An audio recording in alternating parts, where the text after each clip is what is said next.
자, 진행을 하도록 하겠습니다. 예.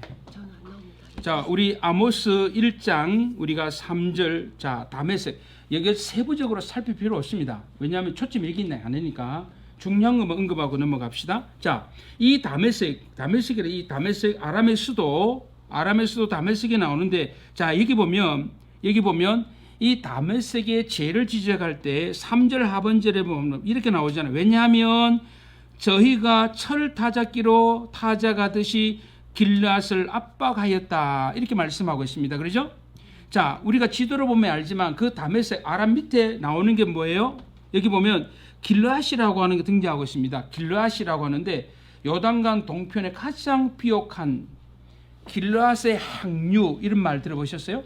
길앗의 항류 그러면 최고의 극상품의 항류를 가리켜서 길앗의 항류라고 말하거든요. 그러니까 여기는 고대 시제부터 전쟁의 요충지입니다. 너무 비옥한 땅이니까 이 땅을 차지하려고 서방들이 뭐 엄청나게 그냥 눈을 뜨고 살피거든요.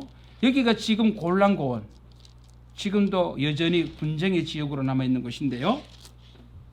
자, 여기 보면 다메섹을 얘기할 때 분명히 말씀하고 있습니다. 철 타작기로 타작하듯이 길앗을 압박했다. 오늘 성경이 이렇게 말씀해주고 있습니다. 그래서 우리가 잘 아는 것처럼 이 길앗이라고 하는 그 지역은 바로 루멘 지파, 갓 지파, 므낫세 반 지파, 요단 동편을 차지했던 그 지파들이 있던 그 지역이거든요. 그러니까 여기 보면 우리가 알 수 있는 거 뭐냐면 자 여기 보면은 철 타작기라 그랬는데 우리 여기 혹시 도리깨가 뭔지 아시는 분? 도리깨가 뭔지 알아요? 저는 도리깨 하면 주로 우리 아버지를 많이 때렸습니다. 이게 막 마음대로 돌아다니죠. 마당에서 뭐 콩 타작하다 보면 막 돌아다니면 아버지 막 때리고 그건 합법적이거든요. 막 때리고 막 야야 뭐 이렇게 나오는데 그 도리깨. 근데 여기 뭐래요? 철 도리깨라 그랬잖아요. 자, 그럼 생각해 보세요. 철 도리깨로 곡식을 주사할 수 있다? 이게 안 돼요. 다 알곡이고 쭉정이 뭐고 전부 다 막 박살내는 거잖아요. 그래 우리가 이런 것을 보면 적어도 알곡과 쭉정이를 갈라내는 의미로서의 도리깨가 아니고 알곡도 뭐 갈아지고 모두 완전히 초토화시키는 거죠. 그런 의미로서 등장하고 있는 게 뭐예요? 철타작기다 이렇게 말씀하고 있잖아요. 그죠? 자, 그래서 우리가 여기서 알 수 있는 것은 뭐냐면 보세요.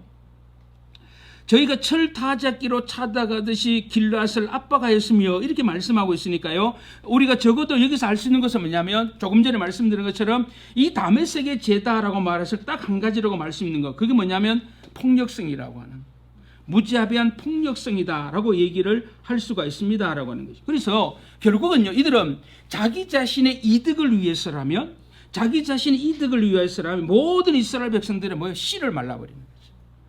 그냥 그들을 통해서 적당한 것을 얻는 정도의 문제가 아니고 자기 어떤 이익을 위해서는 완전히 초토화시키는 이런 부분 속에서 우리가 알 수 있는 것은 뭐냐면 하나님께서 다메섹의 죄로 심판을 선언하신 이유가 뭐냐면 너희들은 하나님의 백성들이 너무나 폭력적이었고 너희들은 너무나 무자비하고 너희들은 너무나 폭력적인 것을 이렇게 말씀을 하고 있는 것을 여기서 확인할 수가 있습니다라고 하는 것이죠.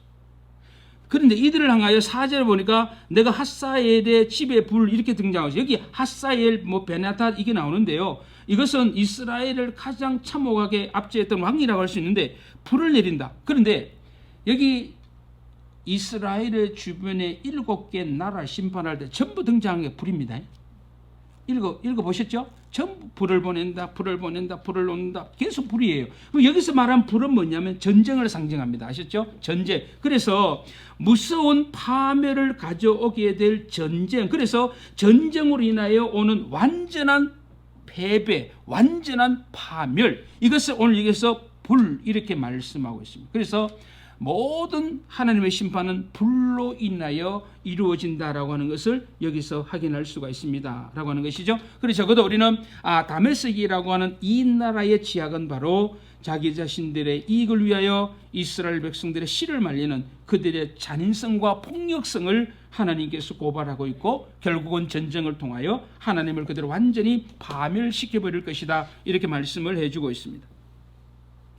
자, 그 다음에 6절로 갑니다. 가사가 나옵니다. 가사. 블레셋의 5대 도시 중에 하나가 가사가 등장하는데요. 여기 보면 가사의 서너 가지 죄로 인하여 내가 그 벌을 돌이키지 아니하리니 이는 저희가 모든 사로잡은 자를 끌어서 어디에 있다? 에돔에 붙였다. 여러분 이 당시에 에돔에 노예 시장이 있었다고 말합니다. 에돔에 노예 시장이 있었다고 말하거든요. 우리 다음에 두로가 나와요. 두로도 마찬가지인데 오늘 여기 보면 이 가사, 이 블레셋의 죄를 지적할 때 오늘 말씀하는 게 모든 사람을 사로잡았다. 그리고 에돔에 넘겼다. 노예로 팔아버린 것을 말하는 거죠. 노예로 인신매매가 되어진다라고 하는 것이죠. 그런데 우리가 할 수 있는 것은 사람을 사로잡아 올 수 있는 건 이해가 되는데 문제는 이들은 사람을 사로잡아 와서 1절 하겠습니다. 출애굽기 21장 16절에 의하면 율법에서 분명히 말씀합니다. 노예로 판 것에 대하여 하나님 분명히 죄를 묻고 있거든요. 근데 이들은 뭐예요? 노예로 사로잡아서 그들을 또 이웃나라에 노예로 팔아버리는 이것을 오늘 여기서 지적하고 있다라고 하는 것을 확인할 수가 있습니다. 그래서 제가 조금 전 시작할 때 노예 사냥꾼이라는 말 썼잖아요. 그렇죠? 전쟁의 포로 그리고 이들을 또 팔아서 이득을 챙기는. 돈이 뭐예요? 돈. 그죠? 돈이 뭔지 참 막. 아이고. 또 얼마 있으면 행복해요? 돈 얼마 있으면 돼요? 1억? 1억 보신 분 손 들어봐요. 없잖아요, 우리. 통장에서 왔다 갔다 그러지 1억 봤어요? 그래, 여기도 보면 결국은 그러잖아요. 여기도 마찬가지예요. 결국은 돈, 죄송합니다.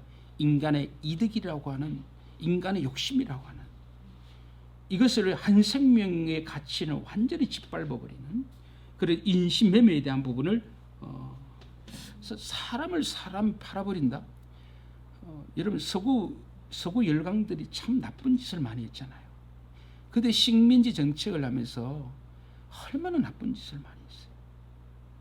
진짜 우리가 뭐 십자군 전쟁은 말할 것 없지만 이런 서구 열강들이 뭐 아프리카 남미 이쪽으로 해서 이런 그들이 했던 제약상이라고 이런 말할 수 없잖아요.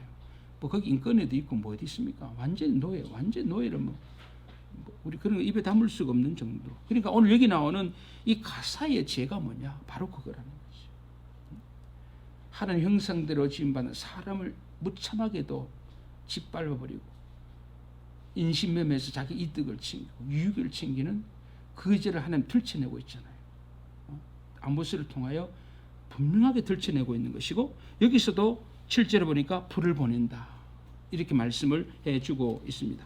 자, 그 다음 9절로 갑니다. 두로에 대해 보겠습니다. 두로 넘어갑니다. 두로. 자, 두로의 서너 가지 죄로 인하여 내가 그 벌을 돌이키지 아니한다. 이는 저희가 형제의 계약을 기억하지 아니하고 모든 사로잡을 또 에돔에 여기도 마찬가지예요. 형제와 형제 사이의 약속, 국가와 국가 사이의 조약을 맺었다. 이렇게 말씀을 하고 있는데 그래서 국가와 국가가 맺은 조약이다라고 하는 것이고 뭐 찾지는 않겠습니다. 사무엘하 5장 11절에 보면 다윗 시대에 이스라엘과 두로가 국가 간의 조약을 맺어요. 사무엘하 5장 11절에 그리고 열왕기상 9장 10절 이하에 보면 솔로몬 시대에 또 이 두로와 국가 간의 조약을 맺습니다. 그 이유는 뭡니까? 성전 건축과 관계 있는 거죠. 그러니까 성전 건축을 위해 두로의 아름다운 향나무들을 막 수입해 오잖아요. 그냥 공짜로 다 주잖아요. 막 일꾼들을 보내주고 하잖아요. 그래서 이 성전 건축과 관계되어서 특별히 이스라엘이 이 두로와 조약을 맺는데 오늘 여기서 뭐라고 말씀합니까? 그 조약을 맺었는데 오늘 말씀하는 거 그 계약을 기억지 않는다. 이렇게 말씀하잖아요. 그러니까 형제지간에 맺었고 국가 간의 조약을 기억하지 않았고 그것을 뭐예요? 완전히 짓밟아버렸다. 그것도 다 깨버리는 거. 이것도 뭐예요? 결국은 자기 자신의 이익의 문제잖아요. 그 형제지간에 맺었던 그 어떤 계약이랄지라도 철저하게 자기 이익을 위하여 그것을 지키지 않는다라고 하는 것을 오늘 여기서 말씀해 주고 있는 것이죠. 그래서 우리가 늘 묻는 게 돈이 뭔지 모르겠어요. 그러니까 참 디모데후서 보겠습니다. 디모데후서 3장 디모데후서 3장 보겠습니다. 디모데후서 3장으로 가겠습니다. 3장 4절 같이 읽어봅니다. 4절 시작. 배반하여 팔며 조급하며 자고하며 쾌락을 사랑하기를 하나님 사랑하는 것보다 더하며 이렇게 말씀하죠. 말세에 고통하는 때에 이렇게 말씀하고 있는데 그 말세에 고통하는 때의 특징이 뭐냐? 여기서 말씀하는 전부 사랑의 변질입니다. 그러니까 말세에 고통하는 때를 말하는 처음 시작이 뭡니까? 자기 사랑, 동사랑 그래 나오죠? 그죠? 마지막 4절은 쾌락 사랑. 그러니까 말세의 전형적인 특징이 사랑이 변질되는 것이다. 어떤 사랑? 하나님 사랑 아니고 자기 사랑, 동사랑, 쾌락을 사랑하는. 그러니까 마지막 때에 대해서는 다른 거 얘기하지 말고 이런 사랑의 변질이 나오는데 4절에 배반하며 팔며 배반하여 팔며 이게 나오잖아요. 우리가 여기서 할 것은 뭐냐면 약속을 어기는 거 있잖아요. 우리가 약속을 어기는 것은 타락한 사람의 전형적인 특징이다라고 하는 것을 여기서 확인할 수가 있습니다. 참 여러분 교회 안에서도 마찬가지인데 성도와 성도 사이의 어떤 약속이라고 하는 게 있잖아요. 참 우리가 그걸 소중하게 생각해요. 여러분 교회 지도자들 있죠. 직분자들은 특별히 부탁합니다. 성도들하고 동거래 해야 안 해요? 좀 빌려줘요. 저도 처음 왔을 때 저한테 7만 원 빌려간 사람 아직도 안 갚아요. 저 돈도 없는데 왔어요. 돈 빌려달라고. 그때 왜 제가 돈을 갖고 있었는지 저를 너무나 저는 막 미워했어요. 돈이 없었으면 안 줬어도 되는데 하필 7만 원에 다 줬어요. 아직도 안 갚아요. 저희 교회 아직도 다니고 계세요. 근데 그분은 잊으신 것 같아요. 저는 기억하지만.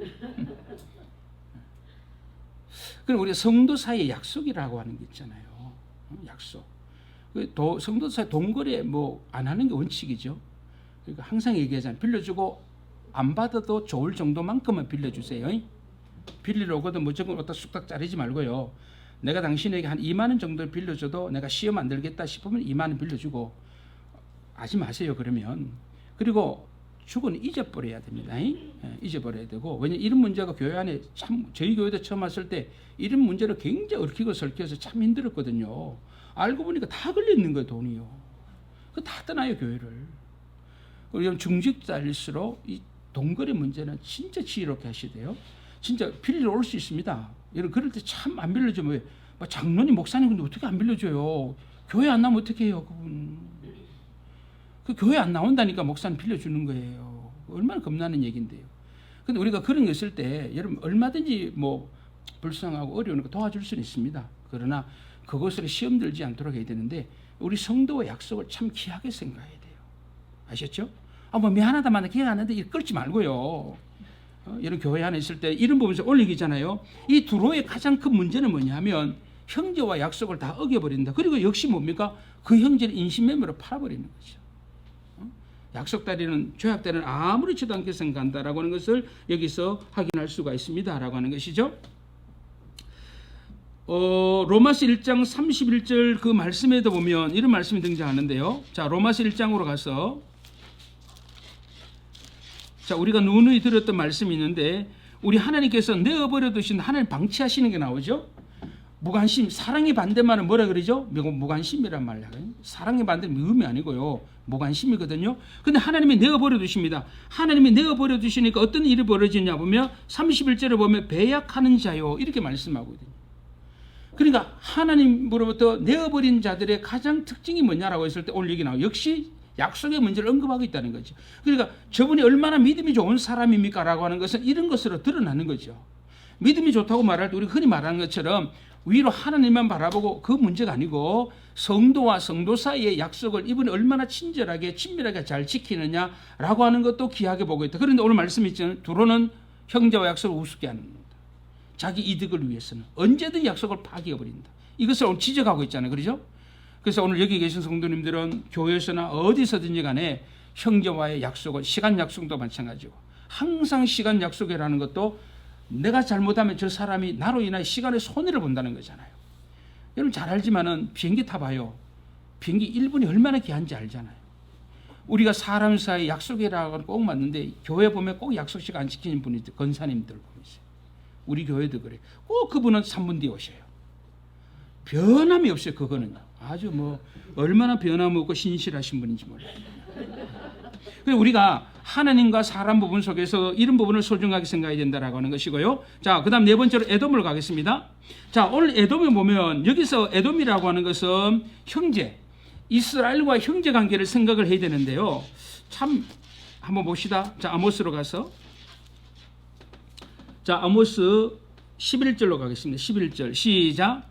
여호와께서 가라사대 에돔의 서너 가지 죄로 인하여 내가 그 벌을 돌이키지 아니하리니 이는 저가 칼로 그 형제를 쫓아가며 국류를 버리며 노가 항상 명령하라 분을 끊임없이 품었더라.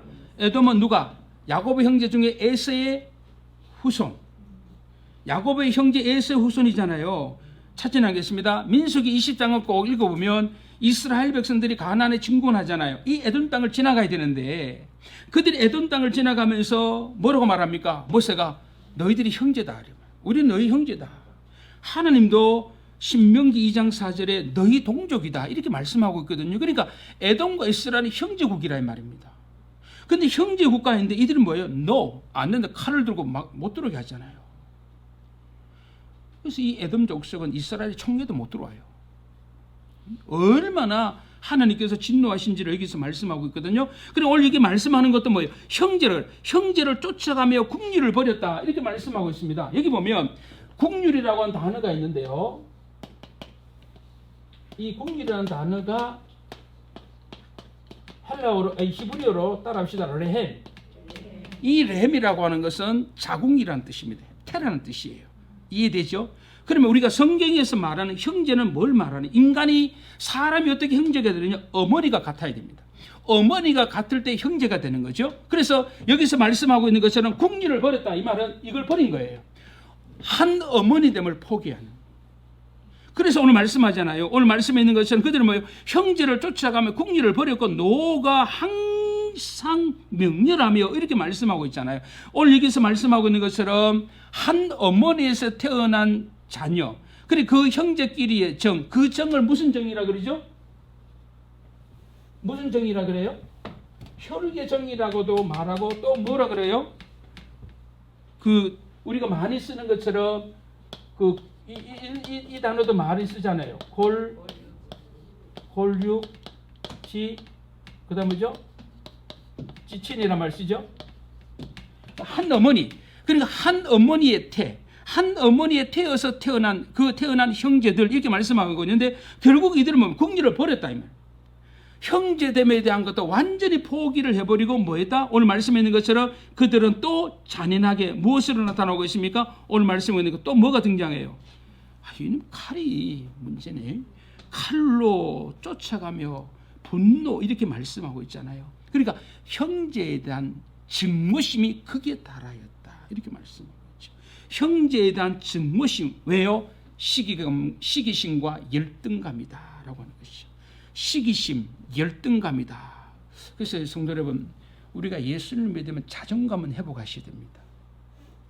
자존감입니다. 아시죠? 그리스도 안에서 내가 어떤 자인지 이걸 좀 가질 필요가 있어요. 근데 오늘 여기 나오는 에돔은 언제나 이스라엘 향하여 열등감입니다. 시기심입니다.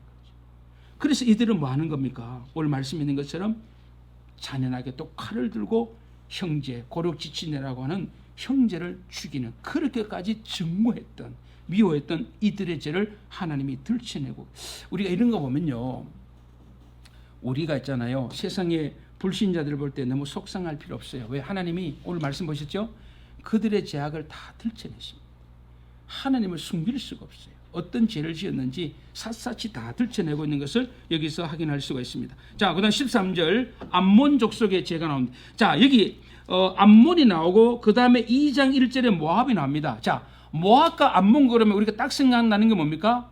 아브라함의 조카 누구? 롯이에요? 룻이에요? 롯입니다. 롯. 자, 아브라함의 조카 롯이 있습니다. 롯에게는 딸이 몇 명이 있었습니까? 둘이 있었습니다. 첫 번째 딸이 두 번째 딸. 첫 번째 딸 이름이 뭡니까? 오, 예. 자, 롯의 두 딸인데 첫 번째 딸하고 아버지하고 응이 했어요. 태어난 족속이 누구예요? 모압 족속. 두 번째 딸이 아버지하고 해서 태어난 건 뭡니까? 암몬. 제가 하는 거 이해하세요? 그러니까 이 두 딸이 아버지하고 관계 속에서 모압의 족속이 태어나고 암몬 족속이 태어났는데 오늘 이게 보니까 암몬 족속의 서너 가지 죄 이렇게 말씀합니다. 자, 저희가 자기 지경을 넓히고자 오늘 이렇게 말씀, 자기 지경 땅이 문제잖아. 땅. 그러니까 자기 자신의 땅 그 지경을 넓히기 위하여 오늘 뭐라고 말씀하고 있습니까? 아유 무서워요. 아이벤 여인의 배를 뭐했다? 갈라버렸다 이렇게 말씀하죠. 그리고 오늘 이게 뭐냐면 이 암몬의 죄를 말할 때에 탐심이라고 하는 것이, 욕심이라고 하는 것이 아이벤 여인의 배를 가르는 아주 야만적이고 너무나 잔인한 행동 이렇게 말씀하죠. 그냥 죽이는 게 아니고요. 그냥 죽이는 문제를 얘기하는 것이 아니라 어떤 개인의 탐욕과 어떤 이기심을 충족시키기 위하여 거짓말하고 중상모략하는 정도가 아니고, 알겠죠? 자기 자신의 욕심과 탐욕을 위해서라면 아이벤 여인을 죽이기까지, 이들은 너무나 야만적이고 너무나 잔인했던 사람이 누구예요? 암몬 족속이다. 오늘 성경은 이렇게 말씀하고 여러분, 내 목적을 이루기 위해서 수단과 방법을 가리지 않는 사람, 여러분 공동 회사 같은 게 있잖아요. 회사를 어디 가든지 있거든요. 내가 출세하고 성공하기 위해 사람이 안 보여요. 사람이 안 보입니다. 있어요. 내가 성공하게 되면 다 된다. 그래서 우리가 학교 다닐 때 늘 불만이 뭐였어요? 제가 학교 다닐 때 전교생이 제가 14반이 있었거든요. 14반. 한 반에 68명이 얼마나 한 학년인데요. 월요일마다 조회하면 상을 주잖아요. 월말고사 시험 치잖아요. 우리 다닐 때 매월 시험 쳤는데 제가 이해 안 됐던 건 뭐냐면 왜 성적 우수사 항상 모범상을 받고 효연상을 왜 받아요? 공부 잘하는 아이들이 항상 모범상도 받아가고 아니거든요. 공부를 잘한다는 거 따라하자요. 이기적이다. 아니 여러분, 공부를 잘하면 이기적일 수밖에 없어요. 팔방미인 공부하기가 진짜 어려워요. 근데 학교 다닐 때 늘 성적 우수자들이 맨날 나가서 효영상, 제가 그게 너무 불만이었어. 왜 저희가 안 주는지 제가 이해가 안 됐다니까요. 단 쟤는 뭐예요? 공부 못한 쟤밖에 없어요. 그게 안 된단 말이죠. 그리고 오늘 여기만 하는 게 이들도 자기 자신의 목적을 이루기 위해서라면 이렇게까지 할 수 있는 게 뭐다? 우리 인간이라고 하는 거지. 무섭잖아요. 얼마나 우리가 살아가는 세상이 얼마나 살벌한 세상인지를 우리가 다 알고 있잖아요. 그렇죠? 이것을 오늘 하나님께서 여전히 지적해 가고 있습니다. 자, 그 다음 2장으로 갑니다. 2장 1절에 자, 모압의 서너 가지 죄가 나오는데 여기 보면 이렇게 나옵니다. 이는 1절에 이는 저가 에돔 왕의 뼈를 불살라 해를, 여기 해는 1번 광어, 2번 카물치, 3번 오므라이스. 뭐예요? 없어요. 자, 그 벌을 돌이키지 않냐고 에돔 왕이, 와 여러분, 모압은요, 모압 알죠? 모압이 이 에돔 족속을 얼마나 미워했으면 오늘 뭐라고 말씀합니까? 이들은 에돔과의 전쟁 이겼어요. 그냥 승리 정도가 문제가 아니고 이들은 승리 이후에 뭐 합니까? 왕의 뼈를 불라서 그리고 해를 쳐서 드셨다. 이렇게까지 말하고 있으니까 얼마나 이들이 또 잔인했는가. 그러니까 이 모압과 에돔의 관계를 설명할 때 이 모압은 철천지 원수가 에돔이었던 것 같아요. 그러니까 전쟁 이기면 승리 이뿐, 왕의 뼈를 이렇게까지 할 정도로 너무나 잔인했다. 그러니까 따라합시다. 감정. 여러분, 감정을 절제하지 못하는 거예요. 여러분 배우자 중에 성격이 급하고 불같은 배우자 있을 수 있잖아요. 그때는 싸우면 된다 안 된다? 안 돼. 그럴 때 빨리 뭐 해야 된다? 피해야 돼요. 그렇죠? 피하고 5분 뒤에 가서 왜 그랬어? 그럼 미안해 그래요. 그 사람들은요. 불같은, 제가 군대에 있을 때 인사과장 홍종철 인사까지 지금도 안 잊어버립니다. 서인석 대위 중대장님. 저보고 맨날 야야 네 목사하고 내 건물 교회 질 때 우리 돈벌이 하자고 맨날 저보고요. 맨날 그랬거든요. 그리고 총종철 대위님. 성질이 얼마나 급한지요. 뭐 하나 인사과에 뭐 하면 막 구두발로 인무식 막 차면 처음엔 그대로 맞고 있었어요. 가만 보니까 아니 이제 도망가자. 막 이놈 하면 도망가래요. 안 와요. 그 한 30분 뒤에 니 어디 갔다 왔어 이래요. 여러분 배우자 중에 남편이 불같은 사람 있어요. 막 보이면 막 집어서 야구하는 사람 있잖아요. 그럴 땐 피해야 됩니다. 던져봐 내가 받을 이렇게 하면 큰일 나요. 그러니까 여기도 말씀하는 게 뭐예요? 이 모압 이들이 가지고 있던 지혜가 이렇게도 감정 절제가 안 되어지는, 그리고 너무나 이들은 극도로 증오감이 불타올랐다. 이렇게 오늘 성경에서 말씀하고 있습니다. 이거 들어보셨죠? 이거 그 임금의 뼈를 불살라서 이렇게 그 죄를 만들었다 이렇게 말씀하고 있는데,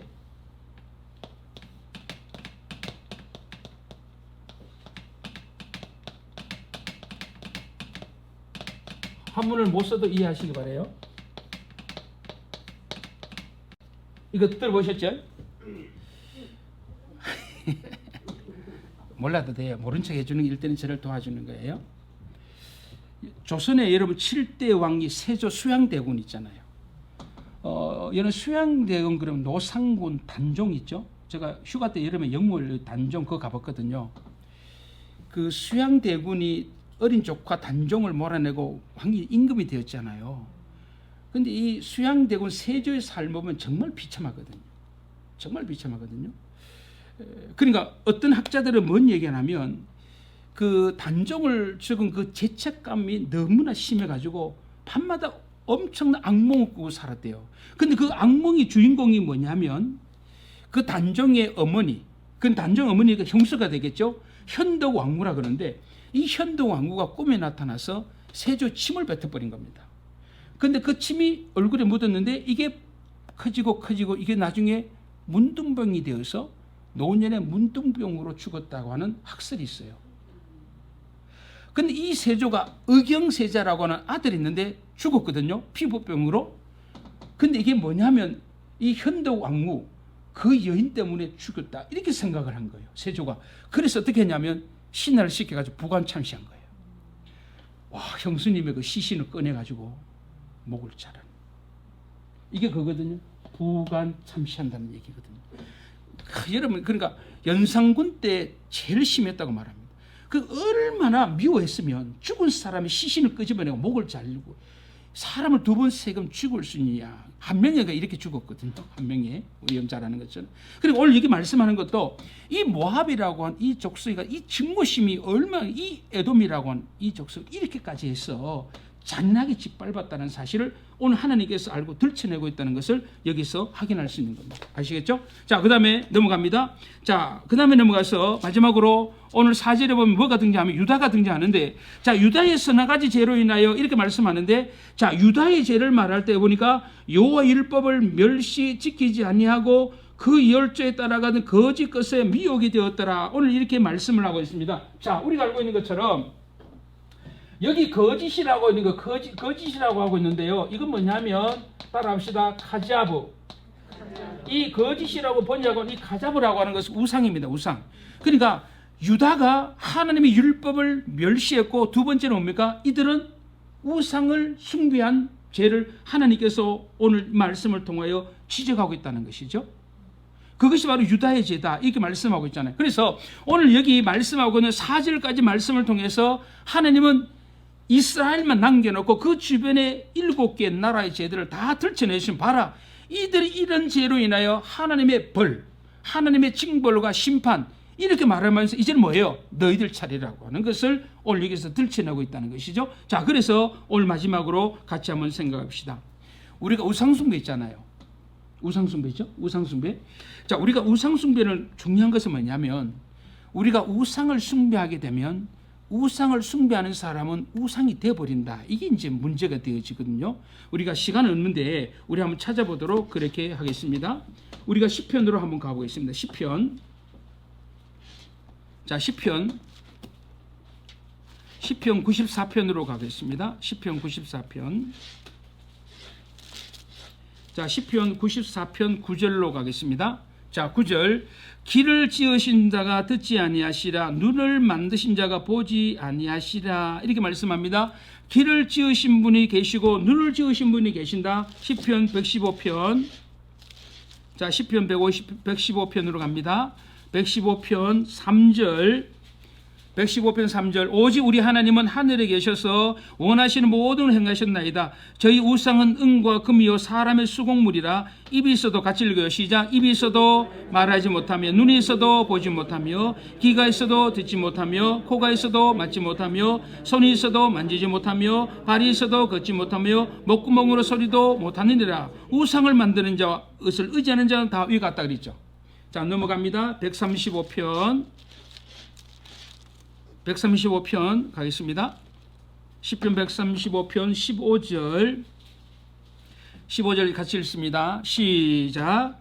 열방의 우상은 은금이요 사람의 수공물이라. 입이 있어도 말하지 못하며 눈이 있어도 보지 못하며 귀가 있어도 듣지 못하며 그 입에는 아무 기식도 없나니 그것을 만든 자와 그것을 의지하는 자가 다 그것과 같으리로다. 그랬습니다. 여러분 이렇게 보세요. 기식이라고 여기 있죠. 여기. 사람이 세상 떠나면 어떻게 하든가 하긴 어떻게 해요? 이렇게 돼보죠. 순서리. 여러분 보세요. 이렇게 돼보고 순서리가 안 나면 죽은 거예요. 순서리 하면 살아있는 거죠. 사람의 생명은 이거와 같다는 거죠. 전도서에 헛되고 헛되고 헛되니 그랬잖아요. 헤벨 헤벨 후 헤벨 헤벨. 그러니까 우리는 이렇게 숨을 들으시는데 모시면 죽는 거예요. 우리는 대단한 존재가 아니에요. 우리는 여기 딱 돼서 우리의 콧구멍에 숨이 들어가 안 나오면 죽는 거예요. 인간의 생명이 그렇게 연약하다는 우리가 알아야 되거든요. 오늘 이렇게 말씀합니다. 우상은 뭐예요? 우상은 안 돼요. 하나님이 만들어 기는 거 아무것도 못해요. 그러면 우리가 우상을 숭배하는 것은 뭐냐면 내가 우상을 숭배한다는 건 내가 우상이 돼버려요. 이 말은 뭡니까? 눈이 있어도 하나님이 안 보여요. 귀가 있어도 하나님 음성 안 들린다 이 말이에요. 뭔지 이해돼요? 입이 있어도 벙어리예요. 하나님 말씀 못해요. 그래서 우리가 우상을 숭배하는 사람은 우상이 된다라고 하는 것은 뭐냐면 우리가 깨닫는 마음이라든지 볼 수 있는 눈이라든지 들을 수 있는 이 모든 것을 다 상실해버린다. 그런 자에게 하나님이 보이지가 않습니다 라고 하는 사실을 오늘 이 말씀을 통해 하게. 그러니까 그런 자들은 뭐냐면 영적으로 죽은 자 이렇게 말씀하죠. 자, 우리 에베소서 2장 1절을 같이 읽어봅니다. 시작. 에베소서 2장 1절 시작. 자, 에베소서 2장 1절 한 마음만 해봅니다. 시작. 그는 허물과 죄로 죽었던 너희를 살리셨도다. 자, 거기 저기 지상 꼭 읽을 때 그럴 때 액센트를 넣어줘야 돼요. 자, 허물과 죄 그렇게 얘기하지 마. 아니 죽는 거 그렇게 뭐 쉬운 거예요. 허물과 죄로 죽었다. 죽었다. 우리는 허물과 죄로 뭐요? 죽었다. 죽은 거예요. 교회 다니는 분들은요, 뭐 죄를 그냥 가볍게 왜 용서받았다는 마음이 강해서 그런지 뭐 제 얘기에도 별로 감동이 없는데 허물과 죄로 우리는 죽었어요. 다 알잖아요. 장로님 대표 기도할 때 이렇게 기도한 사람 제가 몇 사람 못 봤어요. 우리 장로님 대표 기도할 때 보세요. 하나님 허물과 죄로 죽을 수밖에 없는 뭐 죽을 수밖에 없어요. 죽을 수밖에 없지만 안 죽었단 말이에요. 그거는요. 얘기 잘했어요. 장로님 대표 기도할 때 거의 대부분이 보면요. 허물과 죄로 죽을 수밖에 없는 우리 성경에 어디 죽을 수밖에 없다 그랬어요. 죽었다 그랬죠. 우리는 이미 뭐예요? 시체. 우리는 뭐예요? 제가 이 진리를 깨닫고 얼마나 감격인지. 에베소 2장 이제 바울이 뭐 너는 허물과 죄로 죽었다 그러잖아요. 우리 시체잖아요. 송장인데. 시체의 송장이잖아요. 박지훈 이사님, 시체와 송장에서 어떻게 복음 전한다고 그거 들어요? 근데 왜 전도해요? 아니 저는 이해가 안 된다니까. 아니 허물과 죄로 우리 시체잖아요. 송장을 앉혀놓고 우리가 전도해요? 들어요? 못 듣잖아요. 말하고 전도합니까? 아니 바울이 막 우리는 영적으로 죽었다 그랬잖아요. 아니 죽을 수밖에 없는 그럼 이해가 돼요. 근데 성경은 허물과 죄로 죽었다. 너희는 시체와 송장이잖아. 시체와 송장을 앉혀놓고 목사가 설교합니다. 너는 죄인인가? 너는 구원받았나? 예수가 누구? 아니 시체가 어떻게 반응해요? 왜 전도해요? 응? 성도 여러분, 구원은요, 따라합시다. 구원은 하나님의 신비다. 여러분, 구원은 신비예요. 설명할 수가 없어요. 저가 어떻게 목사 아니에요. 저가 어떻게 구원받아서 아무스 얘기하면 이건 신비예요. 우리는 시체의 송장이었어요. 복음이 안 들어와요. 근데 신비라고 말하는 이거 뭐예요? 이상하잖아요. 내가 복음을 전했는데 이상해. 그게 듣네. 그게 반응하네요. 울잖아요. 그거 뭘로 설명해요? 분명히 시체인데 분명히 송장이잖아요. 들어요. 이게 신비예요. 구원은 신비라고 하는 거예요. 우리가 설명할 수 없어요. 아, 하나님의 은혜로 뭐요? 아, 하나님의 은혜로 뭐예요? 한 마음 시작. 아, 하나님의 은혜로 뭐요? 아, 그래 있을 왜 고서 난 알 수 있다 없다. 한 마음 있다 없다? 없다. 그렇죠? 주 사랑 있다 없다? 있다. 우리는요, 구원의 신비예요. 설명되어지는 게 아니에요. 어떻게 시체가 하나님의 성이 들렸을까요? 시체가 어떻게 뻘떡 일어납니까? 복음 전했는데 거기에 하나님의 신비로운 역사가 있다. 그 신비로운 하나님의 성령의 역사가 있으니까 생명이 살아나는, 이것은 설명되어지는 것이 아니고 이것은 놀라운 신비 앞에 우리는 그저 뭡니까? 에베소 1장 3절은 감사리로다 찬양할, 이것처럼 우리는 그저 뭐예요? 감사하고 찬양할 수밖에 없는 거예요. 뭔지 이해돼요? 오늘 이게 말씀하고 있잖아요. 우상이라고 하는 이 존재가 뭐냐면 들을 수 있는 게 없고 보고 할 수, 왜 우상이? 그러니까 우상 숭배자는 자기가 우상이 되어버려요. 그러니까 자기는 영적으로 완전히 봉사가 돼요. 그리고 영적으로 죽은 자 아무것도 안 들리는 거예요. 그래서 오늘 하나님은 유다의 죄를 지적할 때 너희들은 하나님 율법을 무시했을 뿐만 멸시했을 뿐만 아니라 너희들은 우상을 숭배하는 자가 되어서 영적으로 죽은 자다, 이렇게 말씀해주고 있잖아요. 그래서 우리 여기 계신 분들 성도 주사랑교회 가빠이 갑니까 혹시? 가빠이, 주사랑 가빠이 가요? 오늘 인간극장 보는데 여러분 어떻게 생각합니까? 아니 거기 수녀님이요 절에 가서 참 큰일입니다. 지금 이런 것들이 메시지가 막 나오니까 얼마나 세상 사람 보기 좋아요. 종교 간에 서로 좋아하고 서로 위해주고 막 비구니가 뭐 개선성당에 가서 막 노래하고 얼마나 좋아 보여요. 참 교회는 부흥 안 할 수밖에 없어요. 안 될 수밖에 없어요. 그렇게 되는데 우리가 이런 부분들을 우리가 생각하면 우리 예수 믿는 신자로 우리가 살아갈 때 저도 803 갓바위에 가서 절은하지 않습니다. 나는 우상 숭배 안 합니까? 목사님 좀 동화사 안 가는데요. 나 박에서 안 가는데요. 나 은혜사 간 적 없는데요. 나 은혜사 가면 믿기 때문에 빙 돌아서 가는데요. 그게 아닙니다. 바울은 빌립보서 골로새서 강조하는 게 뭡니까? 따라합시다. 탐욕, 욕심, 이게 뭐예요? 우상입니다. 그게 우상 숭배. 나는 갓바위 안 간다고 아니에요. 내가 탐욕과 욕심에 녹여가기 때문에 나는 여전히 우상을 숭배하는 자예요. 성경 그렇게 말씀하고 있잖아요. 그죠? 탐심, 우상 숭배 똑같이 보고 있거든요. 우리가 이런 부분들 속에서 오늘 우리 말씀을 우리가 마치면서 바라는 것은 하나님께서 이스라엘 주변의 모든 나라의 죄, 그래서 우리는 기억하셔야 됩니다. 세상에 대해서 너무 열내지 마세요. 하나님이 다 알고 계셔요. 너희들이 어떤 죄를 짓고 어떤 죄로 인해 어떤 심판인지 하나님 다 들춰내십니다. 걱정하지 마세요. 중요한 것은 하나님 관심 누구에게 있다? 우리에게 있는 거예요. 우리 신자가 어떻게 사느냐 하는 관심이 있는 거예요. 그래서 우리는 보자는 겁니다. 이스라엘의 죄를 하나님 어떻게 들춰내시는데 하나님의 타켓은 계속해서 돌아가고 있죠. 그래서 결국은 하나님은 이스라엘의 죄를 들춰내시고 너희들이 빨리 회개하고 빨리 돌아오지 않는다면 너희들도 똑같이 불이라고 하는 이 심판의 예외가 될 수 없다는 사실을 말씀해 주고 있는 것입니다. 그래서 우리 다음 시간에 이 부분에 대한 정리를 하고 이스라엘의 죄에 대해서 구체적으로 다루도록 그렇게 하겠습니다. 그래서 이번 한 주간 우리가 살아갈 때에 부탁드리는 건 그렇습니다. 우리가 이런 말씀을 배우면서 그냥 끝내지 말고 우리 이 말씀 가운데 하나님께서 우리에게 던져주는 말씀이 있는데 나는 이 한 주간 동안 교회 회원으로서 또 한 사람의 사람으로 내가 어떻게 살아갈 것인가, 이것을 우리가 말씀 속에 우리가 좀 돌아보면서 내가 하나님 앞에 어떤 자로 살아야 될 것인가, 각자가 가지는 이 말씀을 가지고 한 주간도 우리 말씀 안에서 승리하는 우리의 삶이 되었으면 좋겠다, 이런 마음의 소원입니다. 기도하겠습니다. 하나님 아버지 감사합니다. 하나님은 이스라엘 주변의 나라와 그 죄와 그 죄를 심판을 시행하시는 하나님은 완왕의 왕이요 만주의 주가 되신다는 사실 앞에 너무나 감사를 드립니다. 아버지 하나님 바라고 소망합니다.